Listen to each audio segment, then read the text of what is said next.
출애굽기 20장 7절 말씀입니다.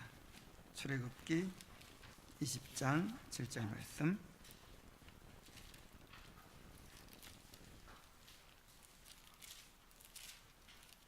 우리 한 목소리로 함께 읽어볼까요? 20장 7절입니다. 자, 시작. 너는 내 하나님 여호와의 이름을 망령되게 부르지 말라. 여호와는 그의 이름을 망령되게 부르는 자를 죄 없다 하지 아니하리라. 아멘. 자, 제3계명이 요구하는 의무, 지난 주일에 한번 살펴봤는데, 지지난주죠.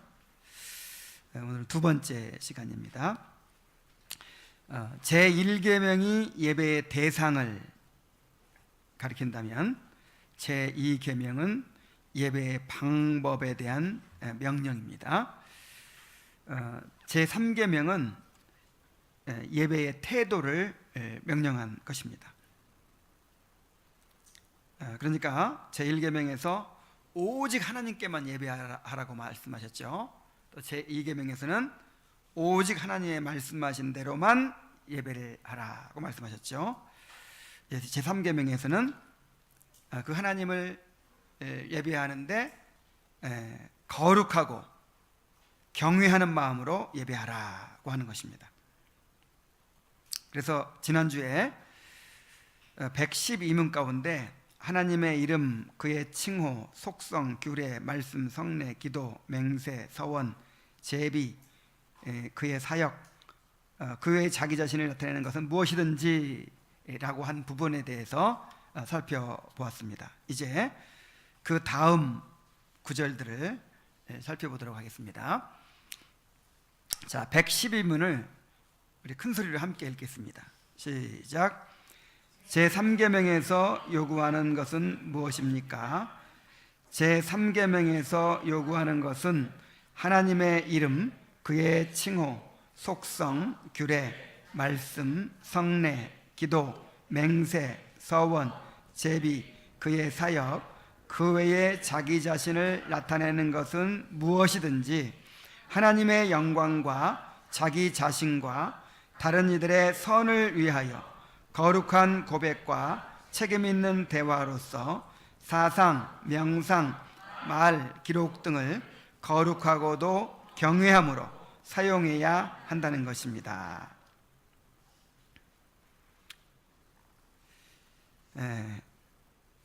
하나님의 영광과 자기 자신과 다른 이들의 선을 위하여라고 했죠. 이것은 이제 우리가 왜 망령되이 부르면 안 되는가, 왜 하나님의 이름이 거룩히 여김을 받으시도록 해야 되는가 하는 그 이유를 세 가지로 말해주는 것이죠. 첫째로는 우리 하나님의 영광을 위하여 그렇게 해야 된다는 거예요. 고린도전서 10장 31절에 한번 같이 읽겠습니다. 시작. 그런즉 너희가 먹든지 마시든지 무엇을 하든지 다 하나님의 영광을 위하여 하라. 우리가 하나님의 이름을 망령되게 불러서는 안 되는 이유는 우리가 먹든지 마시든지 무엇을 하든지 하나님의 영광을 위해서 살아가도록 되어 있기 때문에 그렇다는 것이죠. 이게 우리의 삶의 이유이고 목적입니다. 먹든지 마시든지 무엇을 하든지 살아도 주를 위하여 살고 죽어도 주를 위하여 죽는 그런 사람들입니다. 정말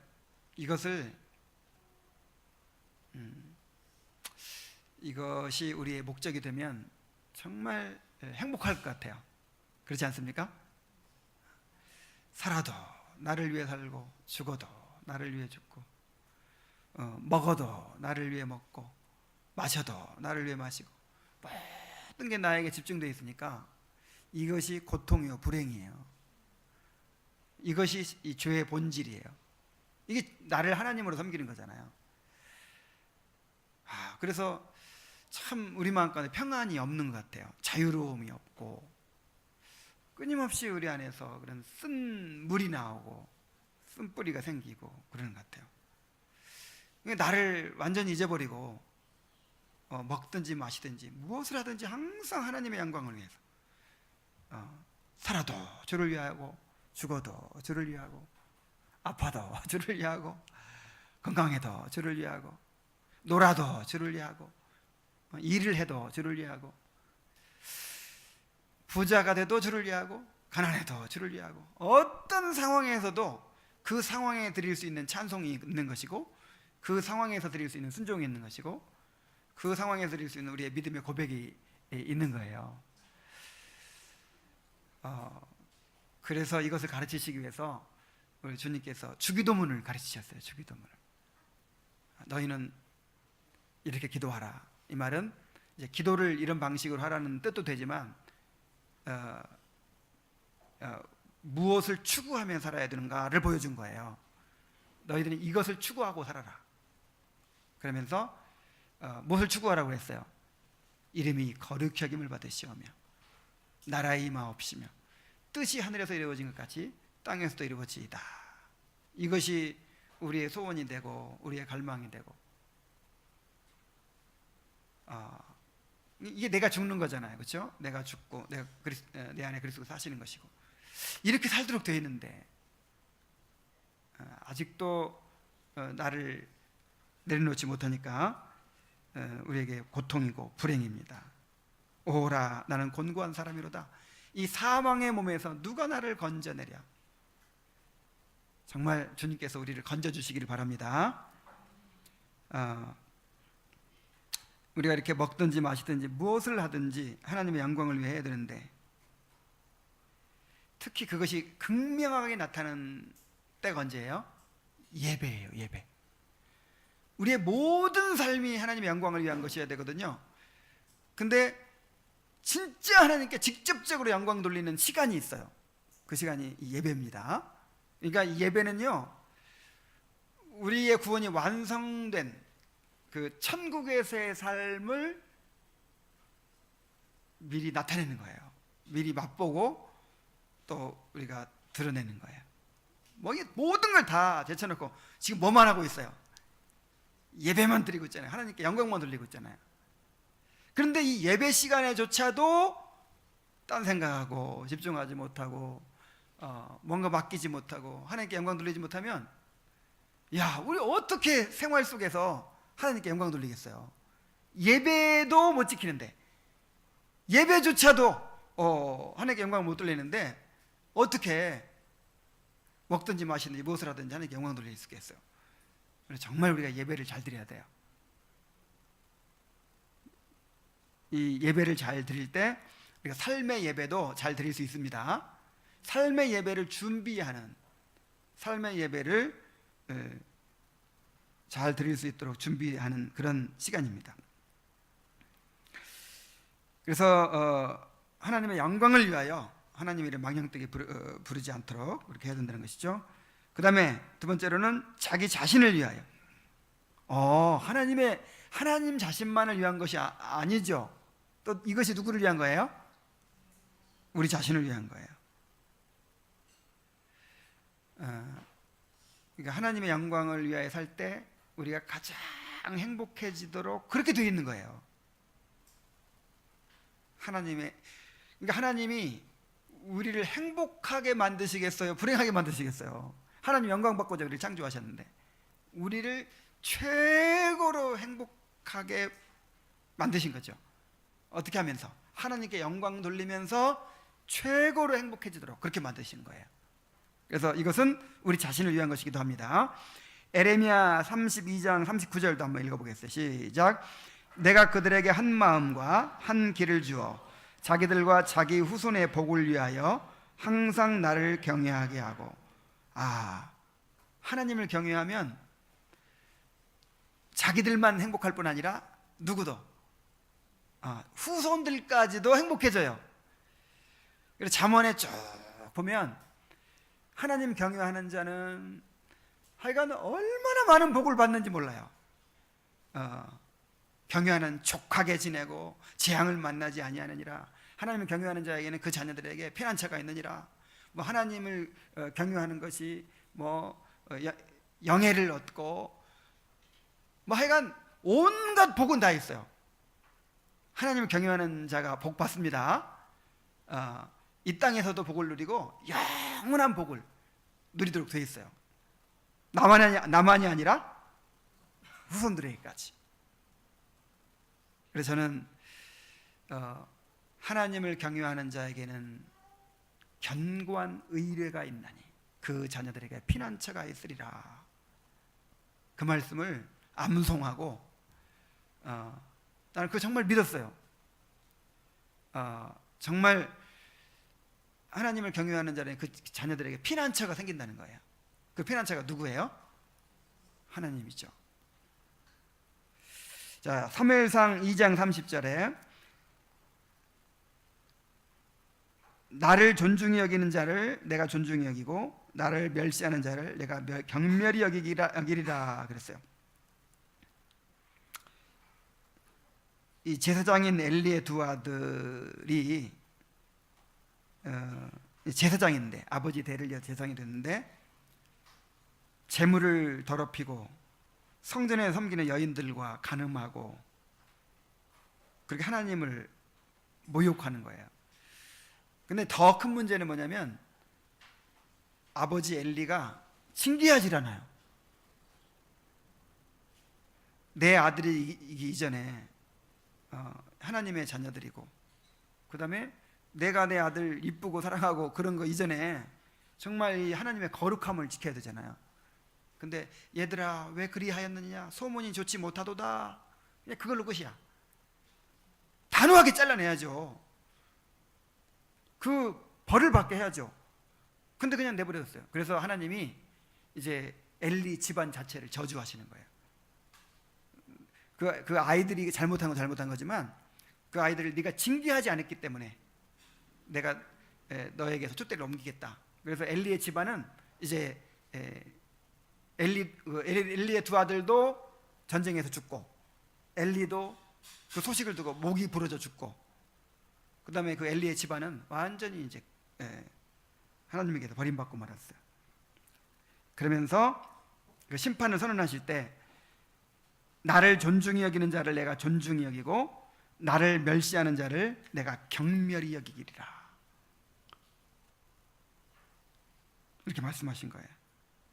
자, 우리가 하나님을 존중할 때 하나님께서 우리를 존중히 여기십니다. 이 세상에서 하나님을 경외하고 하나님을 존중히 여기는 사람보다 더 귀한 사람이 없어요. 정말 그런 사람은 보석 같은 사람이에요. 그래서 하나님께서 그 사람을 정말 귀중하게 여기십니다. 특별한 존재로 여기십니다. 여러분들이 그런 사람들이 되기를 바랍니다. 근데 하나님을 멸시하는 사람들은 하나님이 그를 멸시하신다 그랬어요. 그래서 누구를 위해서, 나 자신을 위해서라도 정말 하나님을 존중히 여기고 경외하는 그런 사람이 되어야 될 줄 믿습니다. 그 다음에 이것이 이제 또 다른 사람들에게도 영향을 미친다는 거예요.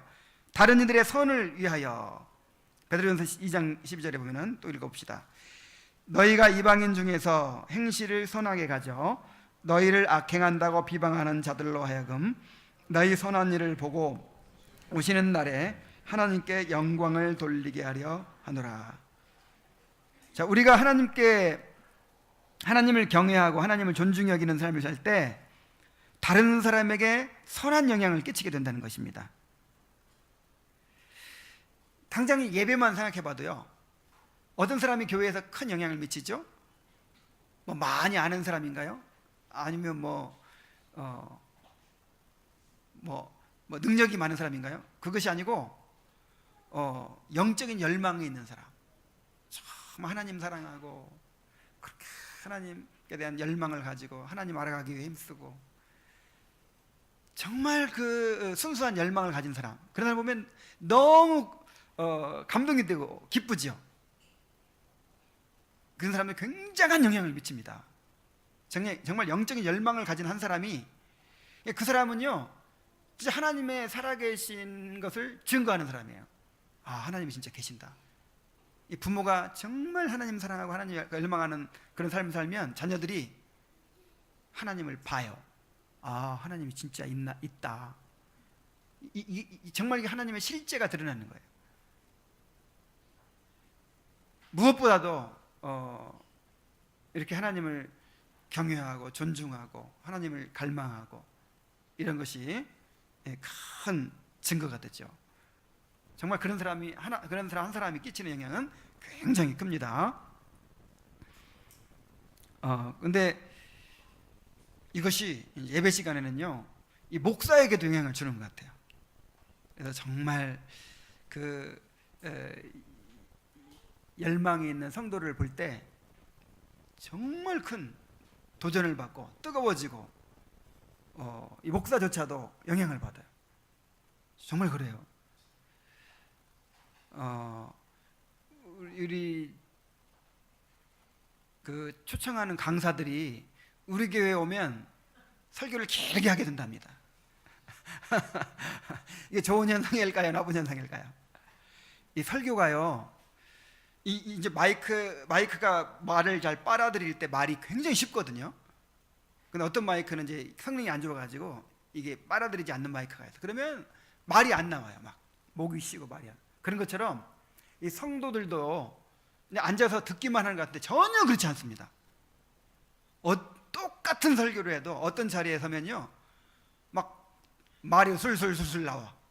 그러니까 30분 하려고 했는데 막 1시간을 하게 돼요. 너무 이렇게 막 자유로워져, 영혼이 자유로워지고 또 부담 없이 마음껏 전하게. 왜 그럴까요? 벌써 빨아들여.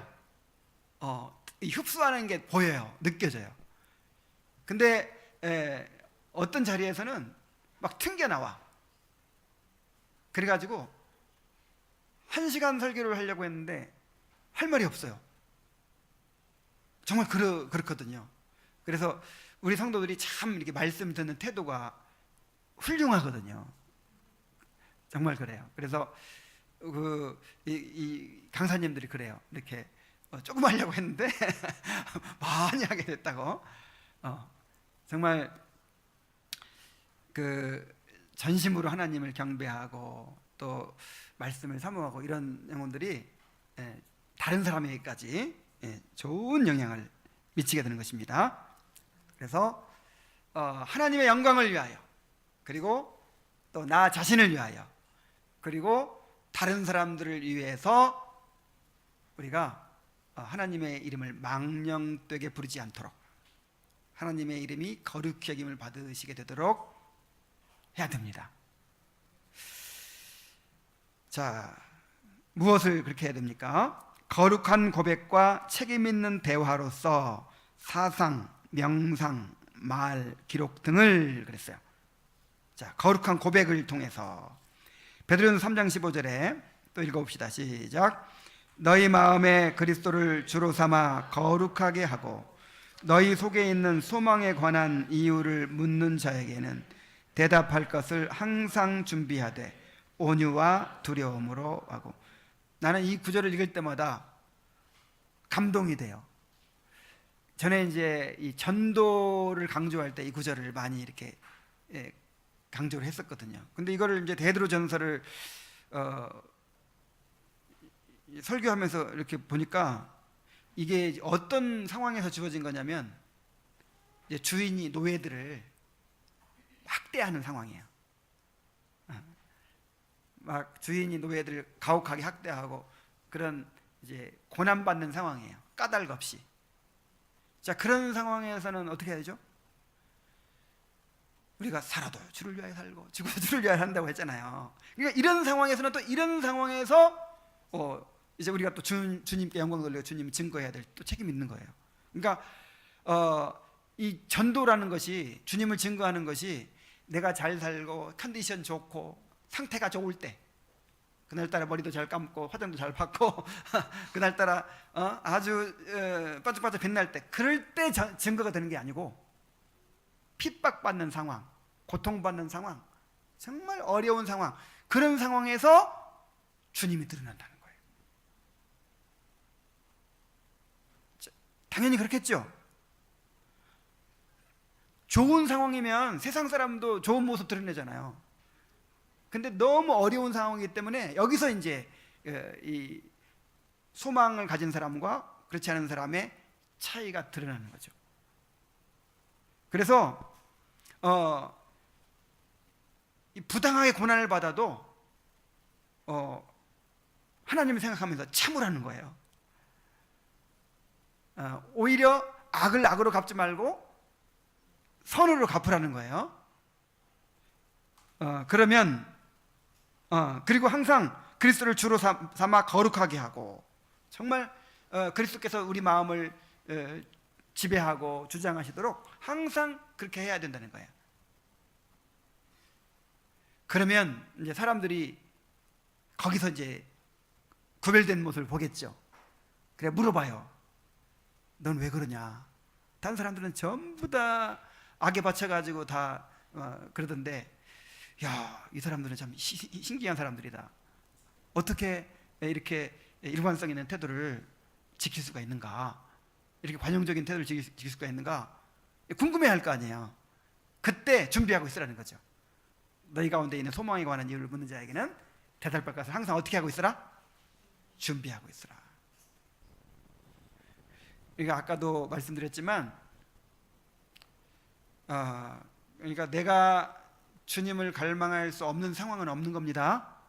내가 주님을 증거하지 못할 상황은 없는 겁니다. 내가 주님의 영광을 위하여 살지 못할 상황은 없는 거예요.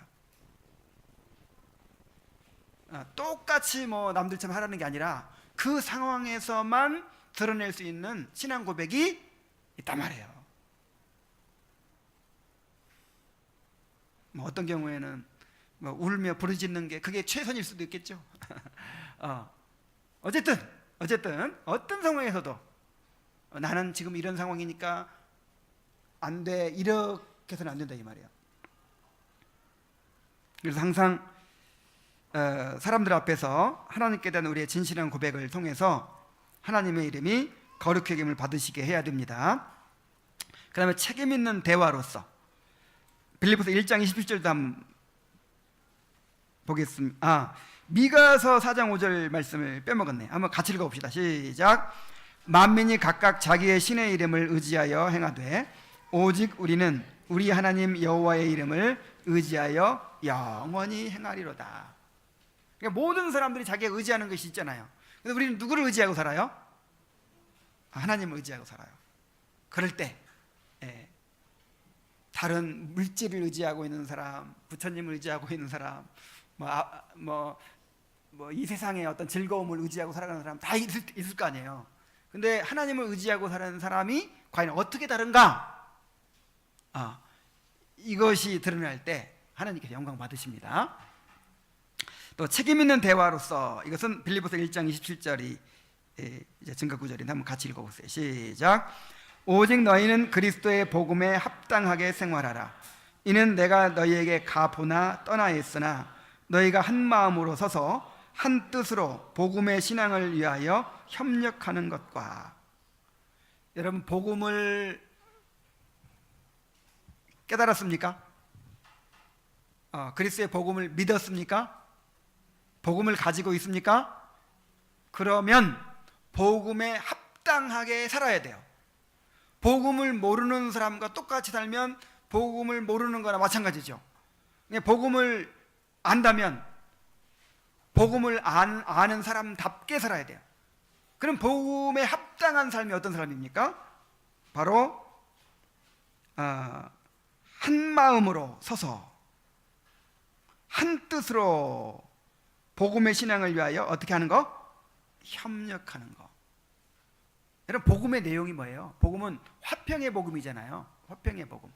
그리스도와 하나님과, 그리스도를 통해서 하나님과 우리가 이제 연합하게 되고 화해하고 연합하게 되고, 또 우리가 서로 유대인, 헬라인, 이렇게 이방인 다 갈라져 있었는데 그리스도 안에서 한 몸을 이루어서 하나님께 나아가게 되었다. 이게 복음이죠.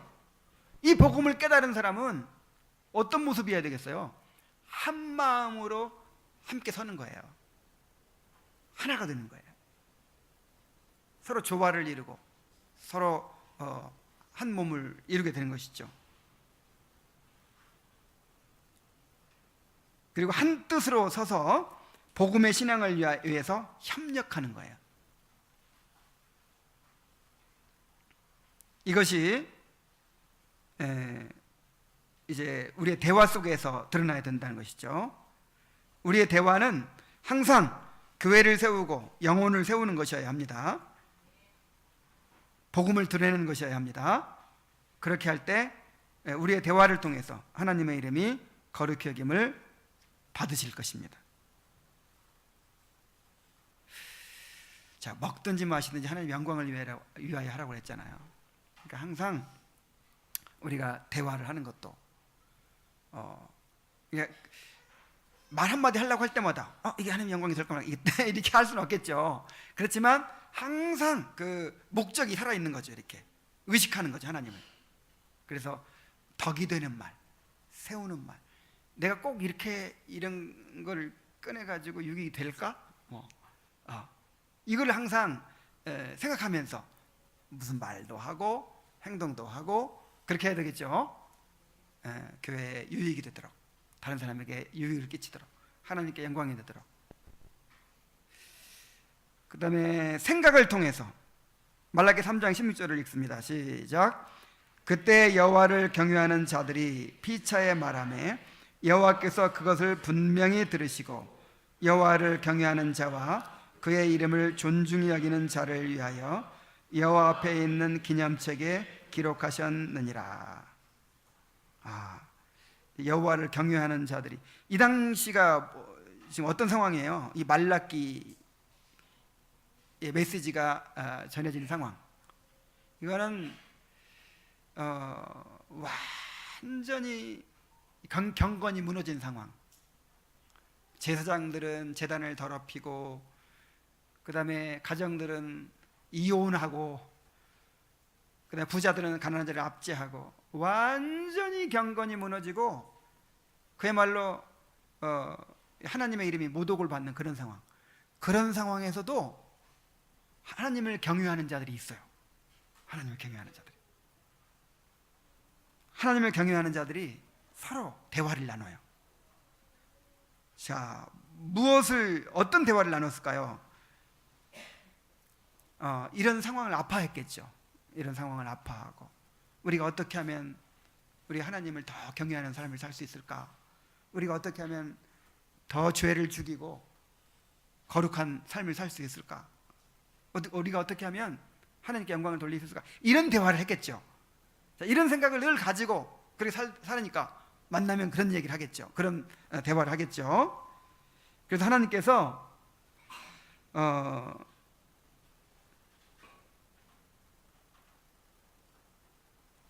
여호와를 경외하는 자와 그 이름을 존중히 여기는 자를 위하여 여호와 앞에 있는 기념책에 기록하셨다. 기념책. 이 기념책은 무슨 책일까요? 이게 생명책일 수도 있고, 또 우리의 상급을 이제 위하여 기록한 책일 수도 있고, 어쨌든 하나님 앞에 그러니까 하나님이 기억하신다는 의미예요. 무슨 하나님한테 무슨 이런 책이 있겠어요? 하나님이 그것을 다 기억하시고 지켜보고 계신다는 것이죠. 그러니까 우리의 말 한마디가 나중에도 나오지만 굉장히 하나님께 큰 그것 때문에 하나님이 큰 영향을 받는 건 아니겠지만 하나님이 크게 보시는 것 같아요.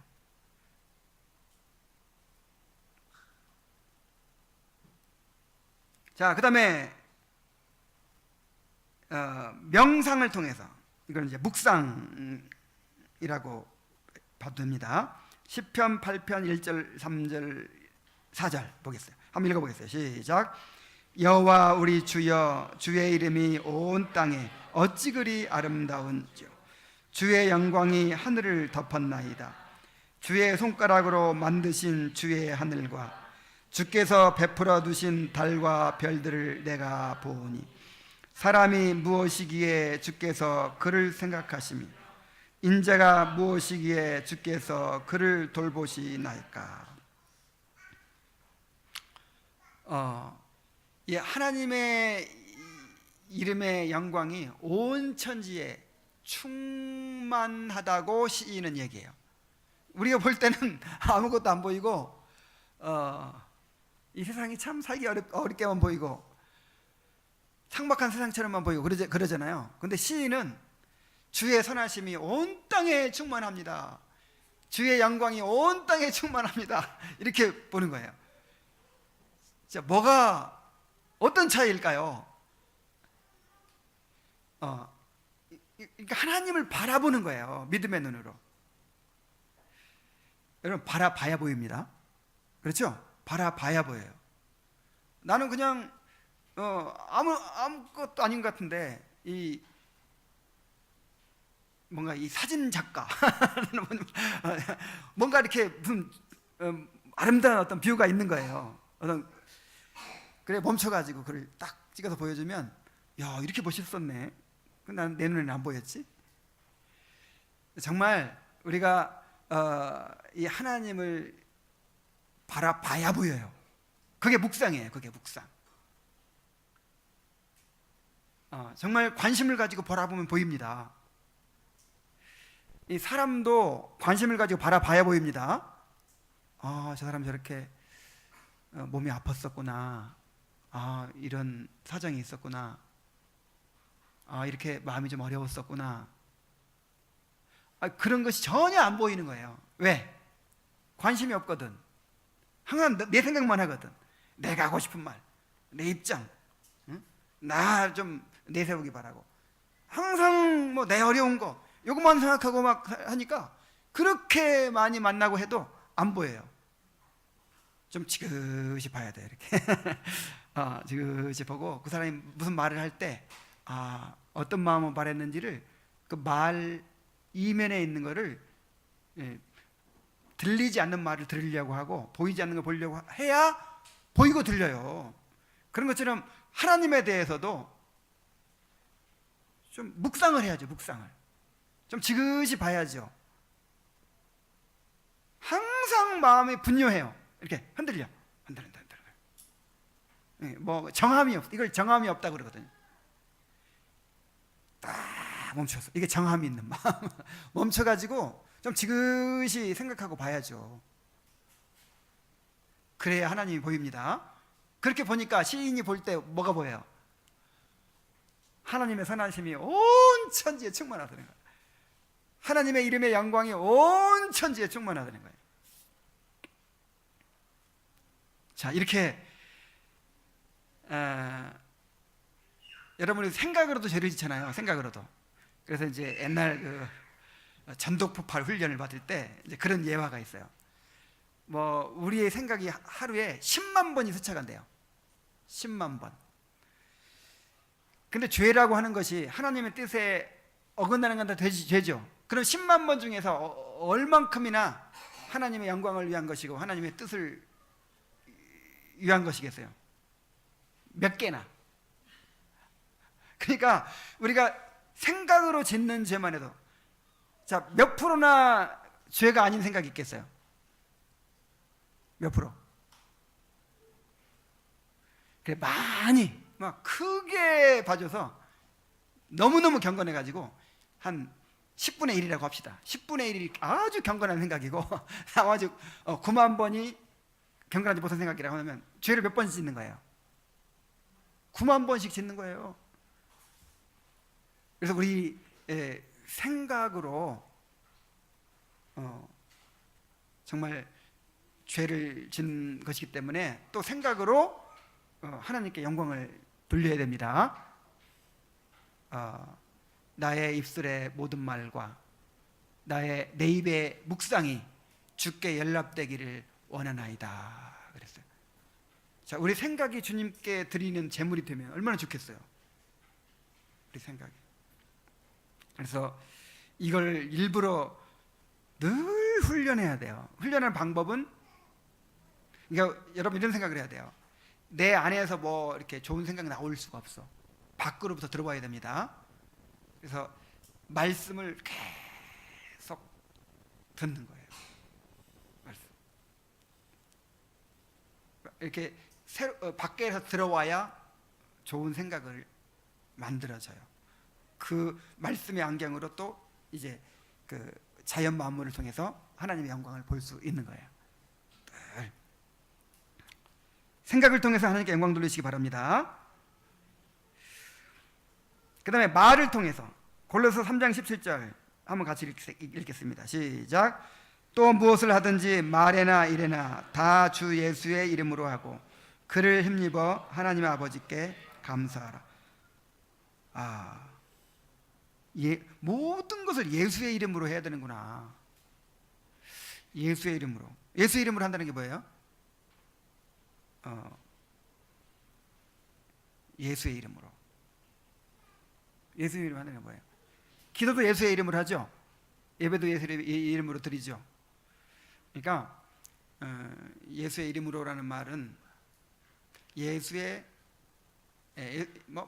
많은 뜻이 있어요. 예수님 안에서, 예수님을 위하여, 예수님의 자격으로, 예수님을 힘입어서. 그러니까 나는 없는 거예요. 나는 한마디로 말해서 예수님이 하는 거예요. 그러니까 내가 예수님의 지체라고 생각하고 하는 거예요. 예수님이 하시는 거예요. 그러니까 예수님이 하시는 거라고 생각하고 하면 이게 예수님의 이름으로 하는 거예요. 오늘 예배 드릴 때 내가 드리는 건 가치가 있어요, 없어요? 없어요. 그러나 예수님의 이름으로 드렸기 때문에 하나님께서 영광 받으시는 것입니다. 심지어 감사도 누구의 이름으로 하라? 그를 힘입어 감사하라.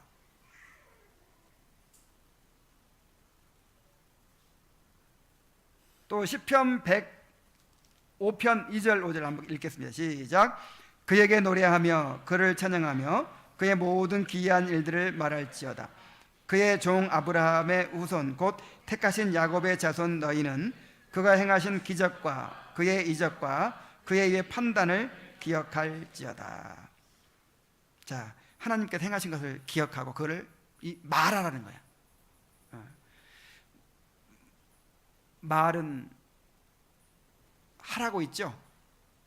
침묵이 금이 아니라 말을 잘 해야 됩니다. 말을 잘. 어떤 말을 해야 되겠어요? 하나님의 그 능하신 행사, 기이한 행사, 하나님의 은혜로운 행사들을 잘 기억하고 그것들을 찬양하고 노래하고 증거해야 돼요.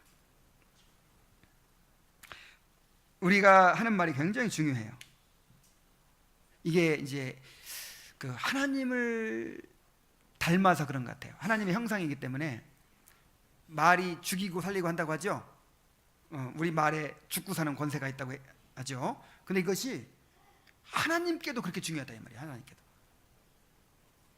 야, 놀랍죠? 아니 우리가 하는 말 우리가 하는 말이 하나님께 무슨 가치가 있겠어요. 근데 우리의 말로 하나님이 영광도 받으시고 하나님이 괴롭힘도 받으셔요. 우리 말 때문에 하나님이 괴로워하세요. 우리 말 때문에 하나님이 영광도 받으세요. 자, 괴로워한다는 말씀을 한번 볼까요? 이건 나만 적었어요. 말라기 2장 17절에 이렇게 말씀하십니다. 너희가 말로 여호와를 괴로우시게 하고도 이르기를 우리가 어떻게 여호와를 괴로우시게 하였나 하는도다. 이는 너희가 말하기를 모든 행악하는 자는 여호와의 눈에 선이 보이며 그에게 기쁨이 된다 하며 또 말하기를 공의의 하나님이 어디 계시냐 함이니라. 또 말라기 3장 13절 14절에 보면 여호와가 이르노라 너희가 완악한 말로 나를 대적하고도 이르기를 우리가 무슨 말로 주를 대적하나이까 하는도다. 지금 우리는 교만한 자가 복되다 하며 악을 행하는 자가 번성하여 하나님을 시험하는 자가 화를 면한다 하노라. 우리가요 그 아무 철없는 어린아이가 하는 말에도 굉장히 기분이 좋아질 때가 있고 아니면 완전히 상처받을 때가 있죠. 참 그 말이라는 게 이렇게 능력이 있어요. 그 철없는 어린아이가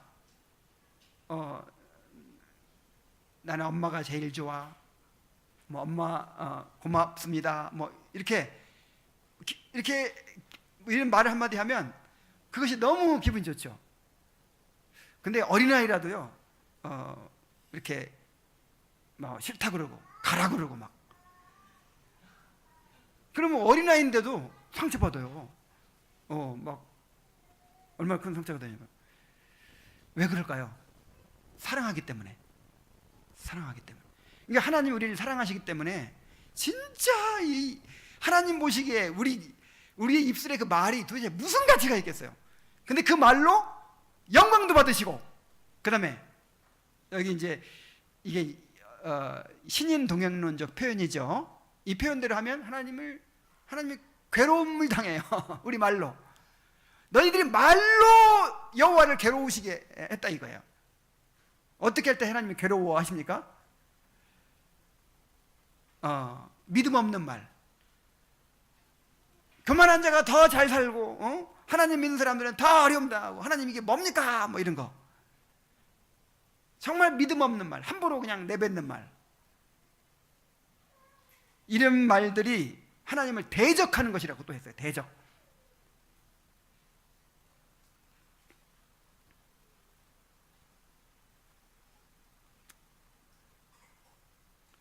야, 왜 우리에게 말하는 능력을 주셨을까요? 이번에 수련회 가가지고 이제 장애인 사역을 하는 목사님을 만났는데, 맹인이면서 이 청각장애인, 그러니까 시각장애인이면서 청각장애인 동시 농맹아라 그러더라고요. 이런 사람들을 그리고 이제 말도 못하는 사람도 있어요. 말하는 사람도 있지만 이제 못 들으니까 말도 못하죠. 그런 사람들을 섬겨요. 그런 사람들을 데리고 이번에 일본 여행 간다고 하더라고요. 이게 안 보이고 안 들리고 해도 그렇게 여행을 좋아한대요. 그래서 이제 일본에, 야, 여러분은 왜 말을 할 수 있어요? 왜 말을 할 수 있도록 해주셨을까요? 하나님께 영광 돌리는 말 하라고. 예. 좋은 말 하십시오. 자, 글쓰기를 통해서 시편 102편 18절을 읽어봅시다. 이 일이 장래 세대를 위하여 기록되리니 창조함을 받을 백성이 여호와를 찬양하리로다. 베드로전서 2장 12절도요. 너희가 이방인 중에서 행실을 선하게 가져 너희를 악행한다고 비방하는 자들로 하여금 너희 선한 일을 보고 오시는 날에 하나님께 영광을 돌리게 하려 함이라. 자, 우리가 남기는 글을 통해서도 하나님의 이름이 망령되이 여김을 받으실 수 있어요. 또 하나님께서 영광을 받으실 수 있어요. 어떤 면에서 이 말보다 글 한 구절이 훨씬 더 파괴적이고 치명적인 영향을 미칠 수 있어요. 말은 그냥 이제 흩어져서 말도 남죠. 말도 가슴에 30년 남는다고 하는데, 글은 어때요? 글은 완전히 남죠. 그래서 말로 뭐 격려하는 것보다 글로 편지 딱 주면 계속 두고두고 보면서 격려를 받잖아요. 네, 그런 것처럼 글도 잘 써야 돼요. 오늘날 인터넷 댓글을 보면 우와, 그 익명성을 이용해 가지고 저주, 욕설 막 엄청나게. 저도 은근히 정치에 관심이 있어가지고 말도 안 되는 뭐 그런 주장하는 사람들 막 불합통에 써져가지고 쓱 들어가가지고 이 무식한 막 그렇게 쓰기도 했어요. 그랬다가 나중에 들어가지고 지워.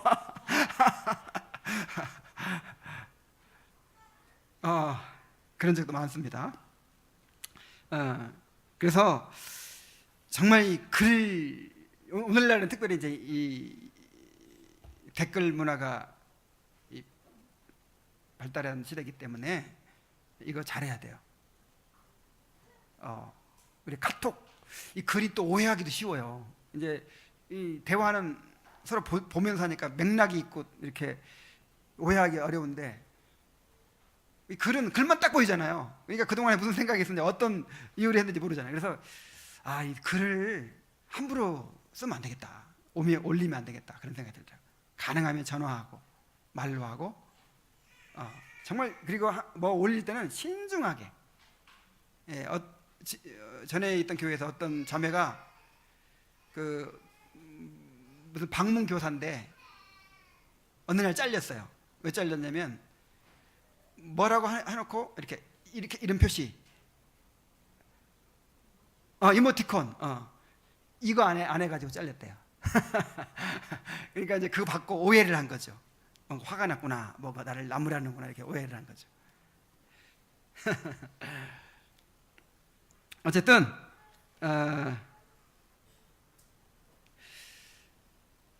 하나님의 이름이 영광을 받으시도록 그렇게 글도 씁시다.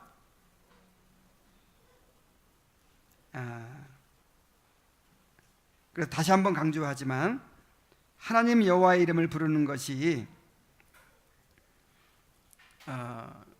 이 예배라는 관점에서 볼 때 너는 예배를 잘못 드리지 말라 혹은 너는 예배를 바르게 드리라 하는 뜻이 됩니다.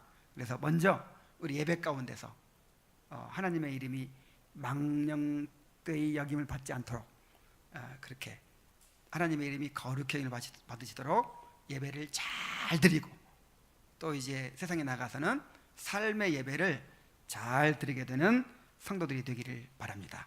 기도하겠습니다. 하나님 아버지, 우리가 왜 이 땅에 존재합니까? 하나님의 영광을 위해서 살아가도록 우리가 지금 숨쉬고 먹고 마시며 살고 있는 것입니다. 살아도 주를 위해 살고 죽어도 주를 위해 살고 먹든지 마시든지 주님의 영광을 위해서 하는 우리들이 되게 하여 주옵소서. 특별히 예배 가운데서 하나님의 이름을 망령되게 부르는 일이 없게 하여 주시고,